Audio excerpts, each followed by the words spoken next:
Assalamualaikum warahmatullahi wabarakatuh. Yang saya hormati pengasuh Pondok Pesantren Zainul Hasan Genggong, Kiai Haji Mutawakil Allah SHMM. Yang saya hormati Dr. Universitas Islam Zainul Hasan Genggong, Dr. Abdul Aziz Wahab MAG. Yang saya hormati Kaprodi Fakultas Ekonomi dan Bisnis Islam, Bu Zahidah I'tisomabillah. Yang saya hormati Dekan Fakultas Ekonomi dan Bisnis Islam, Ustadz Nantupa. Yang saya hormati dosen mata kuliah Manajemen Strategis, Bu Yeni Kartikawati. Dan saya Elok Sulusiah dari Prodi MKS 4A ingin mempresentasikan peta konsep yang berjudul Manajemen Strategi.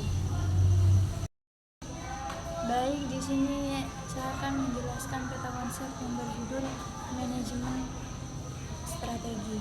Apa itu manajemen strategi? Manajemen strategi adalah suatu proses penentuan rencana oleh para manajer atau pimpinan puncak sebagai tujuan jangka panjang organisasi dengan menetapkan tujuan tertentu.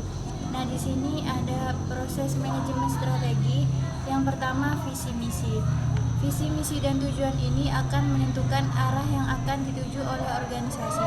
Tanpa adanya visi misi dan tujuan, maka kinerja organisasi akan berjalan acak dan kurang jelas, serta mudah berubah dan diombang-ambingkan oleh situasi eksternal. Kedua, lingkungan internal dan eksternal.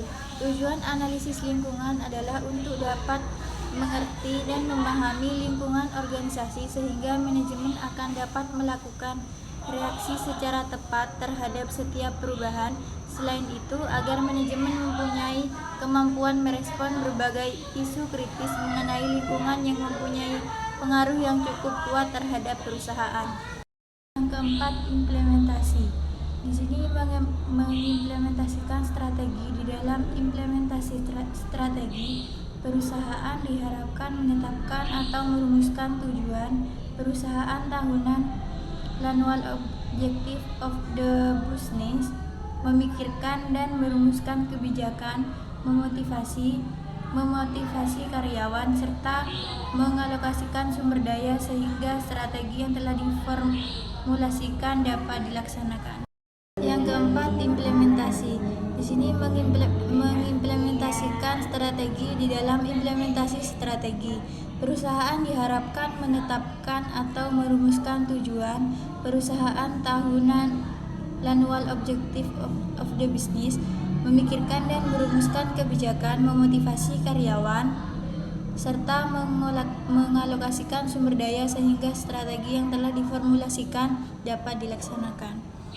Yang kelima, ada evaluasi.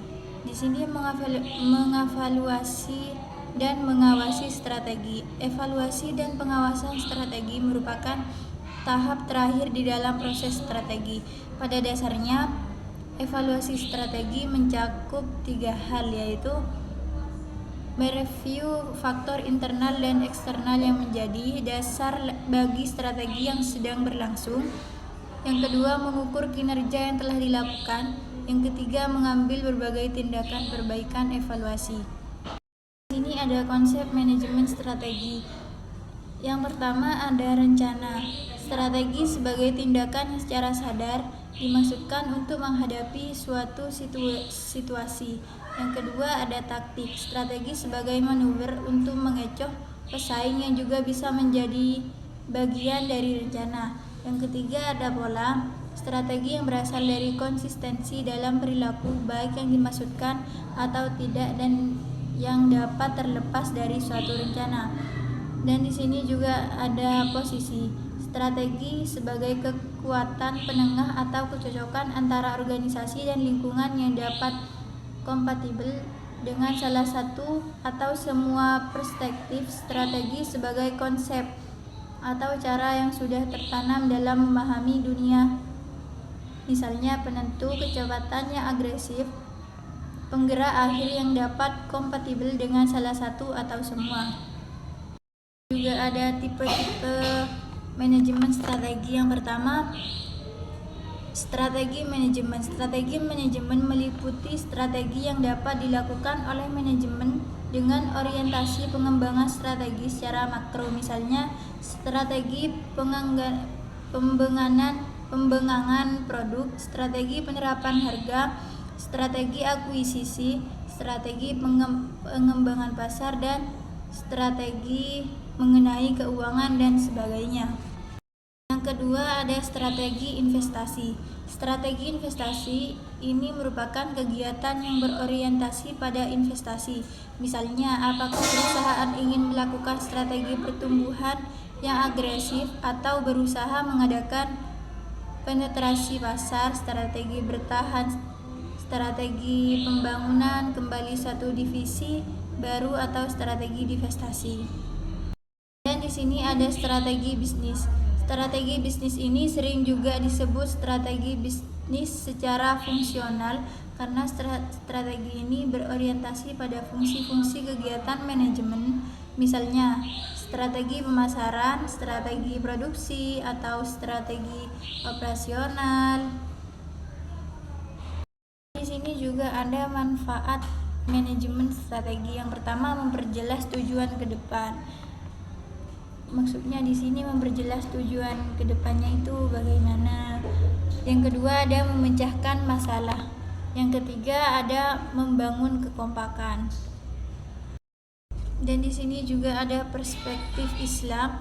Di sini sebagai dalam firman Allah Subhanahu wa taala dalam surah As-Sajdah ayat 5, artinya Dia mengatur urusan dari langit ke bumi, kemudian urusan itu naik kepadanya dalam suatu hari yang kadarnya adalah 1000 tahun menurut perhitungan.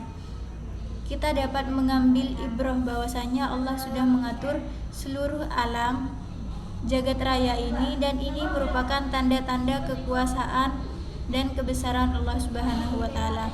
Dalam perspektif Islam, tahapan manajemen ini ada 4, yaitu perencanaan ahdaf, pelaksanaan tatbik, evaluasi, muhasabah, dan pengawasan ar-riqabah. Baik, sekian presentasi peta konsep saya pada malam ini. Kurang lebihnya mohon maaf. Wassalamualaikum warahmatullahi wabarakatuh.